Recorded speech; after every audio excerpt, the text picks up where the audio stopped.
Ladies and gentlemen, please welcome Erica Zanotti. Thank you, Nancy. Hi. Some of you may have heard me yesterday. I'm speaking for the second time today. It's about the same topic. I work for this institute, which is one of Whirlpool's social action in Brazil, and it's called Consulado Da Mulher, which in English is the Women's Consulate. So I don't know how many of you know the situation in Brazil, but only between 2014 and 2017, the number of nano and micro entrepreneurs has grown 800% in the country, and that was in a recent study by UN Women. Because being an entrepreneur or starting a business out of something you already know how to do, so I know how to cook something and I'm going to sell whatever I know how to cook, is an alternative way of generating income for women who don't have much education and much access to the formal job market. And it's also a way out of dependency, so depending on husbands, on fathers, or even on government programs. The only problem is about 40% of all small businesses that start in Brazil shut down within 2 years.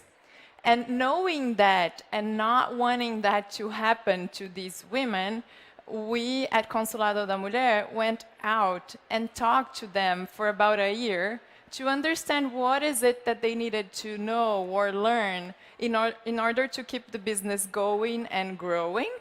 And with their answer, we created a methodology that has 3 simple things. The first thing is we talk to them about personal initiatives.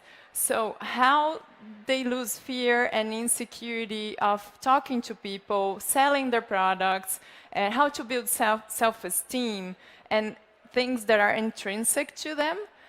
The second thing is we teach them simplified business admin, so they will learn how to put price on the product, how to do marketing or cash flow, but all of this in a way that it's fun and it's easy to do. They don't have to learn names or anything. They can do it in a piece of paper, computer, app, or any other creative way. And we invest small amounts of money on their businesses. And when I say small, it's because it's really small. It's up to $500, but always with a counterpart from the entrepreneurs. So we're going to invest 3/4 of whatever machinery they need to buy, but they have to save for the other 1/3. And it's a way that they learn how to start planning, how to save money, and to engage in whatever they need for their businesses. Our results so far have been really amazing. Opposed to the 40% overall number of businesses that shut down within 2 years, ours is like 6.5% with the women that we've been supporting. They've had 64% increase in income, 50% increase in revenue, and an overall 15% increase in every other qualitative results, and that means citizenship and rights, autonomy, self-esteem. We measure all of that through a questionnaire, or several questionnaires.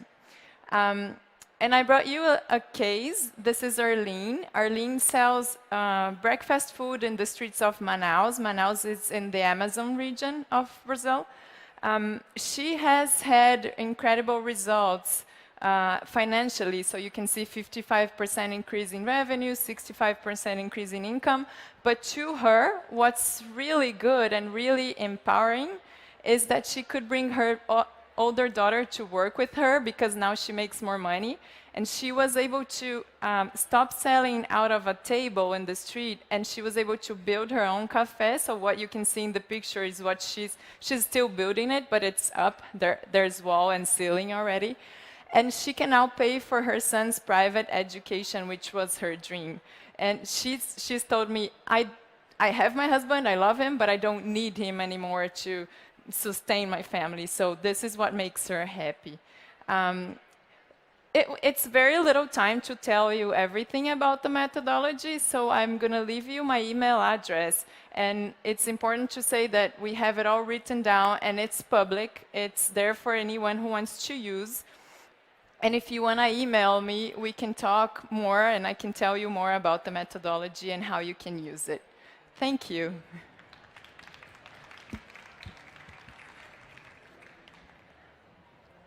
Thank you so much, Erica, for that description of the amazing training and effort that you're doing. And now I'm supposed to ask each of our speakers, given that you've been here for 3 days or 4 days, how are you going to use your power now going forward? Well, I tend to say that at Consulado Da Mulher, we don't do things by ourselves. So I think we're going to keep using our power as a team to keep listening. You know, it's more our ear than our voice. Keep listening to what these women need and want and what's not out there for them and what we can provide so they can keep going forward and growing and being more independent than ever. Okay, so using the very important thing that we've all learned here and that we're doing is you're co-creating your program. You're engaging the women along the way and making sure that you're adding in any changes or any new features that they would need. Exactly. Everything we have was based on what they told us. So I didn't say that, but like everything we do is very hands-on because that's how they told us they learn best instead of like an educational setting. So everything is based on what they tell us they want to do. So. Okay, so thank you very much and keep up this amazing results. Thank you.